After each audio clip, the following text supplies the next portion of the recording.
بسم اللہ الرحمن الرحیم۔ السلام علیکم ورحمۃ اللہ وبرکاتہ۔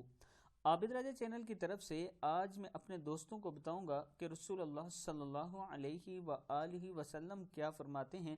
اس سے پہلے میں اپنے تمام دوستوں سے گزارش کروں گا کہ اس ویڈیو کو آپ نے آگے ضرور شیئر کرنا ہے۔ تو شروع کرتے ہیں۔ بسم اللہ الرحمن الرحیم۔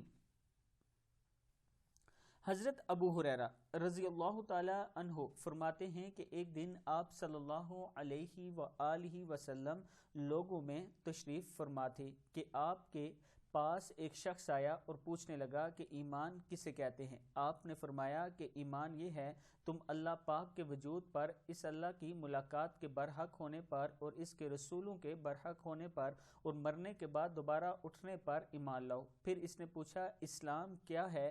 آپ صلی اللہ علیہ وآلہ وسلم نے پھر جواب دیا کہ اسلام یہ ہے تم خاص اللہ کی عبادت کرو اور اس کے ساتھ کسی کو شریک نہ بناؤ، اور نماز قائم کرو اور زکوٰۃ فرض ادا کرو، رمضان کے روزے رکھو۔ پھر اس نے احسان کے متعلق پوچھا۔ آپ نے فرمایا احسان یہ ہے کہ تم اللہ کی عبادت اس طرح کرو کہ گویا تم اسے دیکھ رہے ہو، اگر یہ درجہ نہ حاصل ہو تو پھر یہ سمجھو کہ وہ تم کو دیکھ رہا ہے۔ پھر اس نے پوچھا قیامت کب آئے گی؟ آپ صلی اللہ علیہ وآلہ وسلم نے فرمایا اس کے بارے میں جواب دینے والا پوچھنے والے سے کچھ زیادہ نہیں جانتا، البتہ میں تمہیں اس کی نشانیاں بتا سکتا ہوں۔ وہ یہ ہے کہ جب لونڈیاں اپنے آقا کو جننے لگیں گی اور جب سیاہ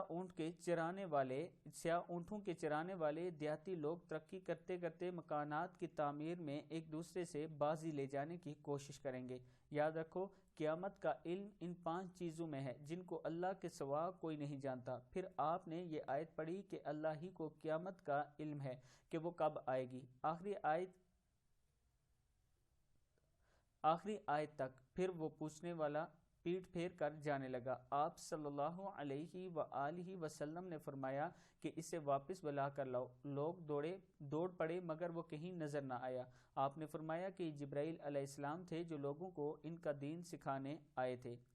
امام ابو عبداللہ بخاری فرماتے ہیں کہ آپ صلی اللہ علیہ وآلہ وسلم نے ان تمام باتوں کو ایمان ہی قرار دیا ہے۔ بخاری شریف ہے۔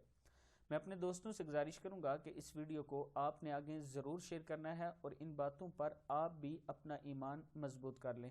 السلام علیکم ورحمۃ اللہ وبرکاتہ۔